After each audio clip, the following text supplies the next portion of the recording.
મારા નોકરના લગ્ન હતા, તે કહેવા લાગ્યો, માલકીન, મારે મારી પત્ની માટે કપડાં ખરીદવા છે. તમે કપડાં ખરીદવા સાથે ચાલો. અમે કપડાં ખરીદીને ઘરે આવ્યા ત્યારે તેને કહ્યું, માલકીન, કપડાં પહેરીને તો જુઓ. મેં વિચાર્યું કે એક વખત પહેરી જ લઉં. આ દરમિયાન નોકર પણ અંદર આવ્યો અને કહ્યું, ચાલો માલકીન. ત્યારે મારા હોશ ઉડી ગયા તે રાત્રે. રોહિત શર્મા મારા નોકરનું નામ હતું. એક દિવસ રોહિત મારા ઘરે આવ્યો ત્યારે તેને કહ્યું કે માલકીન, મારી માતાએ મારા લગ્નની તારીખ નક્કી કરી છે. આટલું કહીને તે શરમાવા લાગ્યો. રોહિત શર્મા 19 વર્ષનો સુંદર યુવાન હતો, પરંતુ ગરીબીએ તેમને નોકર બનવા મજબૂર કર્યો હતો. પહેલા દિવસે જ્યારે તે અમારા ઘરે આવ્યો તો ત્યારે હું તેને જોઈને આશ્ચર્યચકિત થઈ ગઈ, કારણ કે મને ખબર નહોતી કે આ સુંદર યુવાન મારા ઘરે નોકરી માટે આવ્યો છે. જ્યારે નોકરે મને કહ્યું કે તેના ઘરની સ્થિતિ સારી નથી, મેં તરત જ તેને નોકરીએ રાખી લીધો. વાસ્તવમાં હું ખૂબ જ નરમ દિલની હતી, એટલા માટે હું કોઈની મજબૂરી જોઈ શકતી ન હતી. પણ જ્યારે મારા પતિએ પહેલા દિવસે તે નોકરને જોયો ત્યારે તેને ગુસ્સા ચહેરા સાથે કહ્યું કે તે આ યુવાન છોકરાને ઘરે નોકર બનાવીને કેમ રાખ્યો છે. મારા પતિના કહેવા પર મેં આશ્ચર્યથી તેની સામે જોયું. અરે, તમે પણ કેવા પ્રકારની વાતો કરો છો? મેં થોડી રાખ્યો છે. આ બિચારાને જરૂર હતી, તેથી તે પોતે જ મારી પાસે નોકરી માટે આવ્યો હતો ત્યારે મેં તેને નોકરી પર રાખી લીધો. નહીં તો તમને તો ખબર છે કે ઘરના બધા કામ હું મારી હાથે જ કરું છું. મારી વાતના જવાબમાં મારા પતિ કહેવા લાગ્યા, પ્રથમ, હું તારા નરમ દિલના કારણે પરેશાન આવી ગયો છું. જો તારા હાથમાં હોત ને તો આખી દુનિયાના અનાથ અને ગરીબ લોકોને આપણા જ ઘરે રાખી લીધા હોત. આ સાંભળીને મારો ગુસ્સો ઊંચો થઈ ગયો, કારણ કે મારા પતિને શરૂઆતથી જ મારા નરમ દિલની આદત પસંદ નહોતી. જો કે બધાને ખબર હતી કે મારી આ આદત ખરાબ નથી, પણ મારા પતિને શંકા કરવાની ટેવ હતી. નોકરના કારણે પહેલા દિવસે જ મારા પતિ સાથે ઝઘડો થયો હતો અને તે હજુ પણ ચાલુ છે, કારણ કે મારા પતિના ના પાડવા છતાં મેં નોકરને ઘરમાંથી કાઢી મૂક્યો ન હતો. લગ્નના આટલા વર્ષો પછી પણ મેં મારા પતિની વાત પર કશું કહ્યું ન હતું. પણ હું આ નોકર મુદ્દે અડગ હતી, કારણ કે એવા હજારો કાર્યો હતા જે આ નોકર 1 મિનિટમાં પૂરી કરીને આપી દેતો. હું જ્યારે પણ મારા પતિને કહેતી કે મને આ કામ કરી આપો ત્યારે તે 1000 બહાના બનાવતા, અને જો ભૂલથી પણ તે કામ કરવાનું કહી દેતા તો 3-4 દિવસ સુધી મારું કામ પૂરું ન થાય. આ જ કારણ હતું કે મેં મારા પતિને મારું કામ કહેવાનું બંધ કરી દીધું હતું. હું નોકરને દરજી પાસે મોકલતી તો તે તરત જ મારા કપડાં લઈ આવતો, અને જ્યાં પણ જરૂર પડતી તો તે દુકાનદારો સાથે દલીલો કરીને પૈસા પણ ઓછા કરાવી લેતો હતો. તે મારા માટે દરેક રીતે સારો હતો, પરંતુ મારા પતિને તે નોકર બિલકુલ પસંદ ન હતો. તે બિચારા ની પાછળ જ પડી ગયા હતા. એક દિવસ મેં નોકરને દરજી પાસે મારા નવા કપડાં આપવા માટે કહ્યું. તે બિચારો મારા પતિની કાર ધોઈ રહ્યો હતો. તેના કપડાં પણ ભીના થઈ ગયા હતા, તેના માથાના બધા વાળ વિખરાયેલા હતા. જ્યારે મેં તેને કપડાંની થેલી આપી ત્યારે તેને જોઈને મને તેના પર દયા આવી. મેં તેને કહ્યું કે પહેલા ચા પી લે અને પછી કપડાં આપવા જાજે. આ સાંભળીને મારા પતિ ગુસ્સે થઈ ગયા. તે કહેવા લાગ્યા, હું મફતના પૈસા કમાતો નથી, તું આ નોકરનો ને મફતમાં ખવડાવશ. મારા પતિની વાત સાંભળીને મને ખૂબ ગુસ્સો આવ્યો, કારણ કે આ સાંભળીને નોકરનો ચહેરો શરમથી લાલ થઈ ગયો અને તે કહેવા લાગ્યો, ના માલકીન, હું કપડાં આપી આવું. એવું ન થાય કે વેપારીઓ તેમની દુકાનો બંધ કરી દે. પછી મને યાદ આવ્યું કે મેં મારા કપડાંની અંદર માપનો કાગળ રાખ્યો ન હતો. મારા પતિને એ વાત પસંદ ન હતી કે ટ્રેલર પોતે મારું માપ લે, તેથી જ હું મારું માપ તે કાગળમાં લખીને આપતી. તેથી મેં ઝડપથી કહ્યું, ઊભો રહે, માપનો કાગળ તો લઈ જા અને ટ્રેલરને કહેજે કે સરખું માપ લઈને સિલાઈ કરે. આની પહેલા તેને મારા કપડાં ફિટ કરી નાખ્યા હતા. ખબર નહીં નોકર ક્યાં વિચારોમાં ખોવાયેલો હતો. તે મને કહેવા લાગ્યો, માલકીન, કાગળ રહેવા દિયો, મને તમારા માપની ખબર છે. આ સાંભળીને હું ચોંકી ગઈ. જ્યારે રૂમમાં મારા પતિએ આ સાંભળ્યું ત્યારે તેઓ ઝડપથી બહાર આવ્યા અને નોકરને કોલરથી પકડી લીધો. હું જોતી જ રહી. હું એટલું શરમ અનુભવી રહી કે તે બંનેને રોકી ન શકી. મારા પતિનો ચહેરો ગુસ્સાથી લાલ થઈ ગયો હતો. તે નોકરને કહેવા લાગ્યા, તું તારા માલકીનનો માપ કેવી રીતે જાણે છે? શું તે માલકીન સાથે? મારા પતિના આ અધૂરા વાક્યથી મારા હોશ ઉડી ગયા હતા, જ્યારે મારા પતિએ તો તેની ગરદનને ખૂબ જ જોરથી પકડી રાખી હતી. કદાચ તેથી જ તે જવાબ આપી શકતો ન હતો. હું જ તેને છોડવા માટે આગળ આવી અને મેં મારા પતિને કહ્યું, આ તમે શું કરો છો? તેની ગરદન છોડી દો. જો તે મરી જશે તો તમારે જેલમાં જવું પડશે. મારી વાત સાંભળીને મારા પતિને વધુ ગુસ્સો આવ્યો અને તેને નોકર સામે ખાઈ જવાવાળી નજરે જોવા લાગ્યા અને કહ્યું, હું તને જીવતો નહીં છોડું. જવાબ આપ મારી પત્ની માપ. ની તને કેવી રીતે ખબર પડી? મારો પતિ એટલા ગુસ્સામાં હતા, એવું લાગતું હતું કે તે નોકરને મારી નાખશે. મેં મારા પતિનો હાથ પકડ્યો અને તેને કહ્યું કે તેની ગરદન છોડી નાખો તો જ એ જવાબ આપશે. મારી વાત કદાચ મારા પતિ સમજી ગયા હતા, તેથી મારા પતિએ નોકર છોડી દીધો. તે બિચારો નોકર મારા પતિના ગુસ્સાથી ડરી ગયો હતો. તેથી જ તે કહેવા લાગ્યો, માલિક, હું માલકીન માપ વિશે એટલે જાણું છું કારણ કે છેલ્લી વખત મેં તે કપડાંની અંદર રાખેલો કાગળ વાંચી લીધો હતો. આટલું કહીને નોકર અમારા બંનેથી નજર નીચે કરવા લાગ્યો કારણ કે તે પહેલેથી જ ભૂલ કરી ચૂક્યો હતો. પણ આ એટલી મોટી ભૂલ નહોતી કે તેનો જીવ છીનવાઈ જાય. તેથી જ મેં મારા નોકરને કહ્યું, હવેથી મારી વસ્તુઓને ખોલીને જોતો નહીં. ત્યારે નોકર દરવાજા તરફ દોડ્યો. જ્યારે મારા પતિએ મારી સામે જોયું અને રૂમમાં ચાલ્યા ગયા. આ એક દિવસની વાત નહોતી.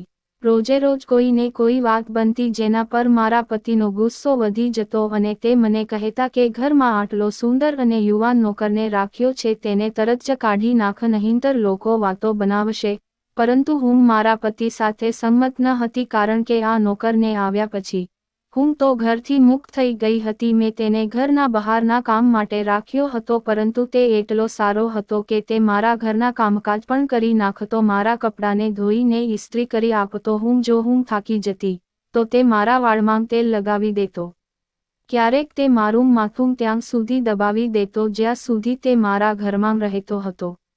મને કોઈ વાતની ચિંતા નહોતી, પરંતુ સવારે 9 વાગ્યા પછી તે ઘરે ચાલ્યો જતો હતો કારણ કે તેની માતા ઘરે એકલી હતી.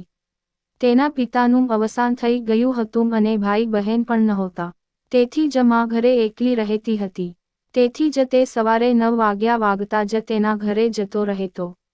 તેથી જ હું કેટલીક વાર નોકરને કહેતી હતી કે તું યુવાન છો, સુંદર છો, કોઈ છોકરી સાથે લગ્ન કરી લે જેથી તારા ગયા પછી તારી પત્ની તારી માનું સંભાળ રાખી શકે. પણ મારી વાત સાંભળીને તે દર વખતે એક જ વાત કહેતો હતો કે માલકીન, દરેક છોકરીનું સપનું હોય છે કે લગ્ન પ્રસંગે તેની બધી ઈચ્છાઓ પૂરી થાય, પણ અત્યારે મારી પાસે લગ્ન માટે પૈસા નથી. હું નથી ઈચ્છતો કે મારી પત્નીને કંઈપણની જરૂર પડે, એટલા માટે થોડા પૈસા ભેગા કરી લઉં, પછી હું લગ્ન કરીશ. આ સાંભળીને મને ખ્યાલ આવી ગયો તે બહુ નાનો ઉંમરનો હતો, પણ તે ખૂબ જ સમજદારીથી વાતો કરતો. મારા પતિના સામે નોકર ના વધારે વખાણ ન કરી શકતી હતી કારણ કે મારા પતિ ગુસ્સે થઈ જતા, પરંતુ મારી એક જ મિત્ર છે, ઐશ્વર્યા, જેને હું ઘણી વખત નોકર વિશે વાત કરતી રહું. તે મને કહેતી, તું વારંવાર નોકર વિશે વાત કરશ, મને પણ તેને જોવાનું મન થાય છે. મેં પણ તેને મજાકમાં કહ્યું કે કોઈ દિવસ મારા ઘરે આવ. એક દિવસ સાચે તે મારા ઘરે આવી. હું મારી મિત્રને જોઈને ખુશ થઈ ગઈ જ્યારે તે મારા નોકરને જોઈને ખુશ થઈ ગઈ. નોકરે ઝડપથી તેના માટે ભોજન તૈયાર કર્યું, જે મારા મિત્રને ખૂબ પસંદ આવ્યું હતું. નોકર સામાન્ય રીતે રાંધતો ન હતો કારણ કે મારા પતિને ફક્ત મારા હાથથી જ રાંધેલું પસંદ હતું. પણ જ્યારે પણ મારા મહેમાનો આવે ત્યારે હું તેમની સાથે વાતોમાં વ્યસ્ત થઈ જતી, ત્યારે નોકર પોતે જ ભોજન તૈયાર કરી લેતો. આ દિવસનું ભોજન પણ નોકર દ્વારા તૈયાર કરવામાં આવ્યું હતું, જે ખાધા પછી મારી મિત્ર મારા નોકર માટે પાગલ થઈ ગઈ અને તે મને કહેવા લાગી, તારો આ નોકર મને આપી દે, બદલામાં હું તને મારી નોકરાણી આપીશ, તે ખૂબ જ ખરાબ ભોજન બનાવે છે. આ સાંભળીને હું હસવા લાગી અને મારી મિત્રને કહ્યું કે મને આ નોકર બહુ મુશ્કેલીથી મળ્યો છે.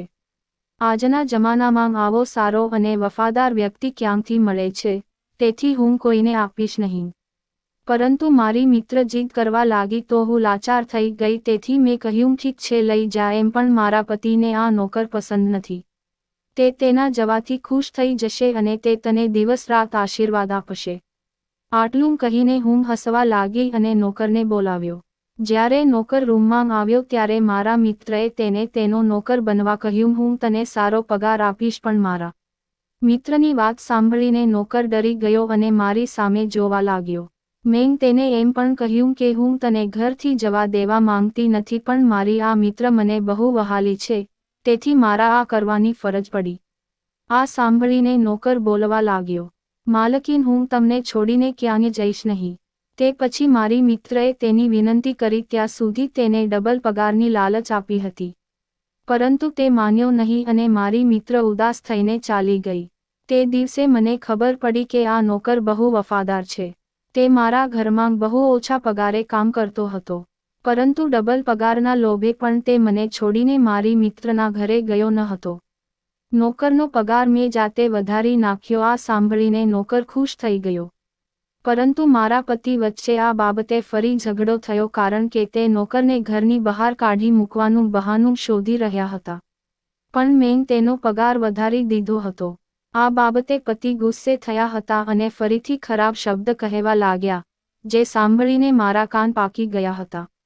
હું મફતના પૈસા કમાતો નથી, તેથી તે આ નોકરનો પગાર વધાર્યો છે. મારા પતિએ જે કહ્યું તે સાંભળીને મને ગુસ્સો આવ્યો, કારણ કે તે ગરીબ નોકર આખો દિવસ કામ કરતો તે સાવ ખોટું હતું. મેં તેનો પગાર મફતમાં વધાર્યો ન હતો.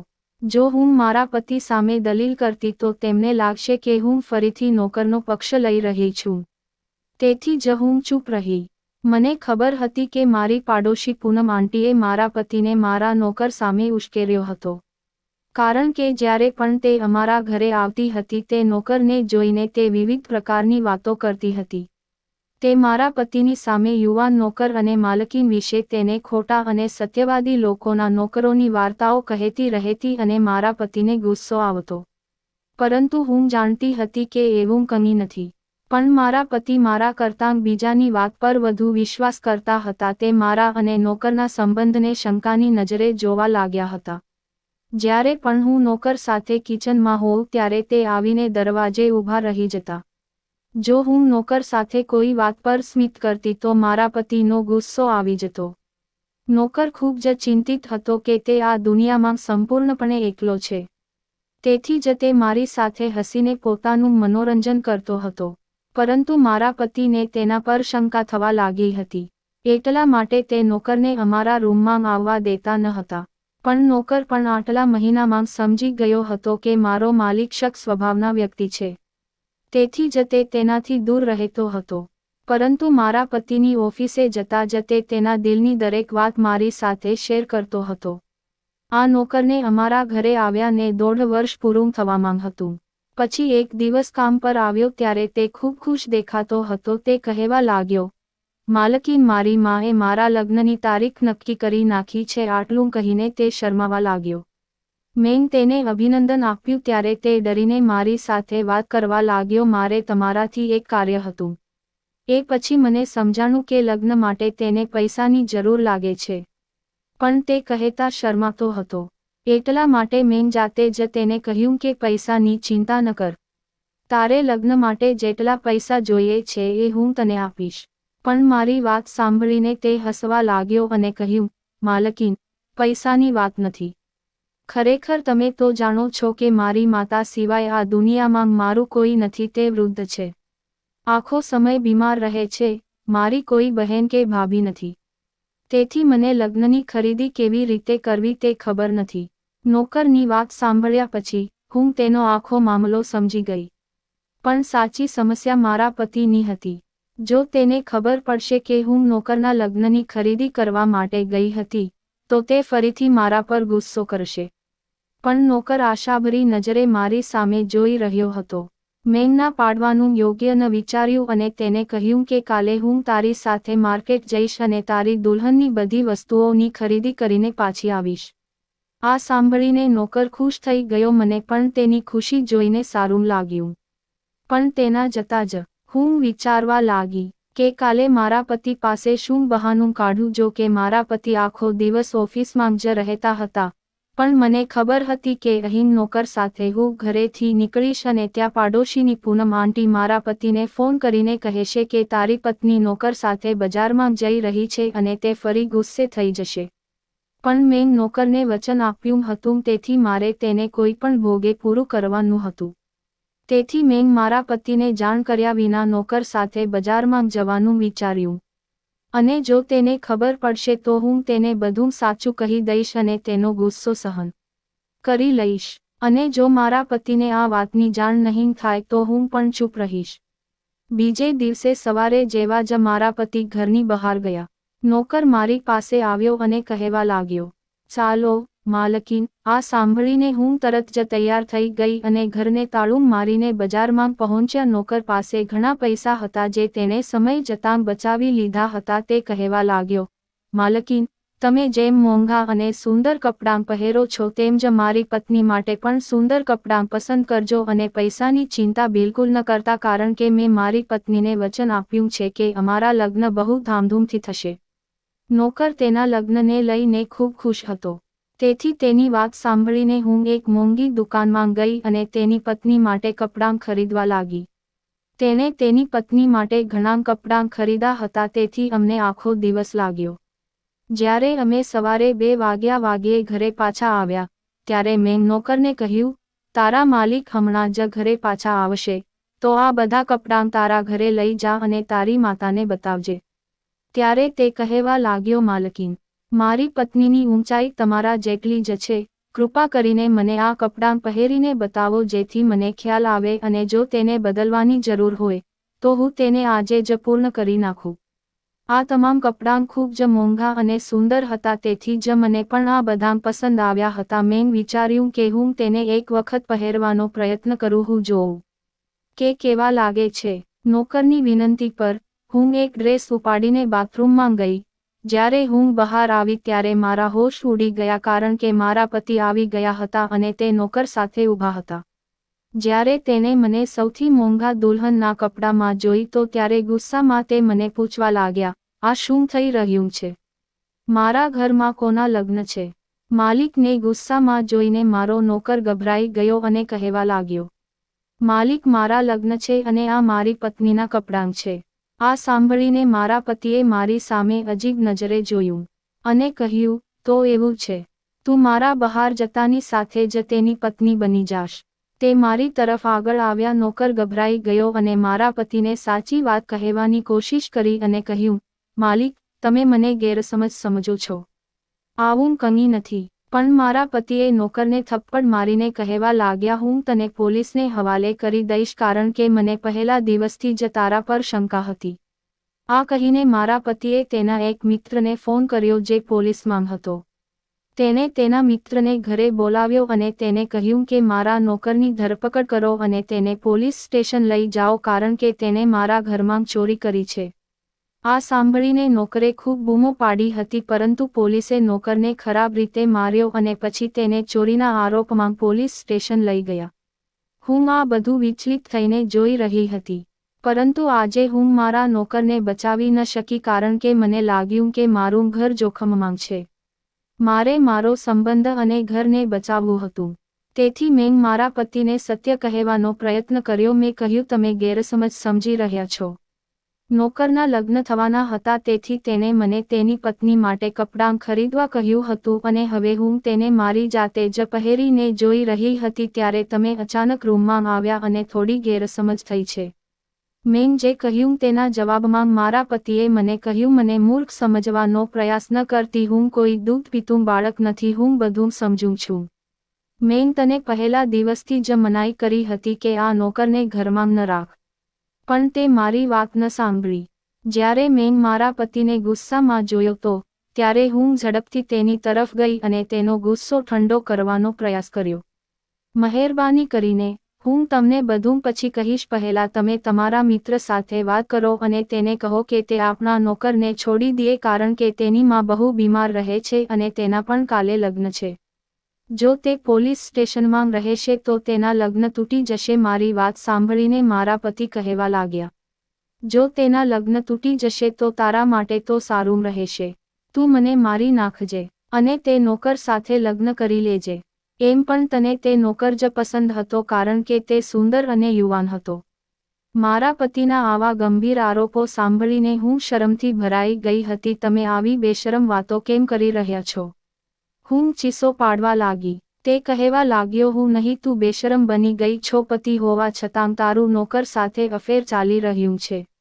જો તારે આ નોકર સાથે રહેવું હોય તો હું તને હમણાં જ છૂટાછેડા આપી દઉં છું. મારા પતિની વાત પર મેં તેના પગ પકડી લીધા. મારા પર વિશ્વાસ કરો. હું તમને પ્રેમ કરું છું.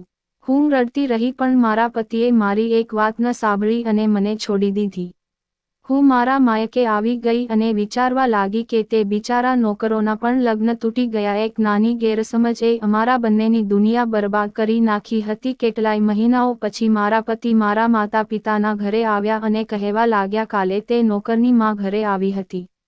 તેણે મને તેના પુત્રના લગ્ન વિશે બધું કહ્યું. ત્યારે મને સમજાણું કે મેં મારી ઉતાવળમાં મોટો ગુનો કરી નાખ્યો છે. આથી હું તરત જ પોલીસ સ્ટેશન ગયો હતો અને તે નિર્દોષ વ્યક્તિને પોલીસ સ્ટેશનમાંથી છોડાવીને હું ઘરે ગયો અને આવીને પસ્તાવો થયો. મારા પતિને હવે તેની ભૂલ સમજાઈ રહી હતી.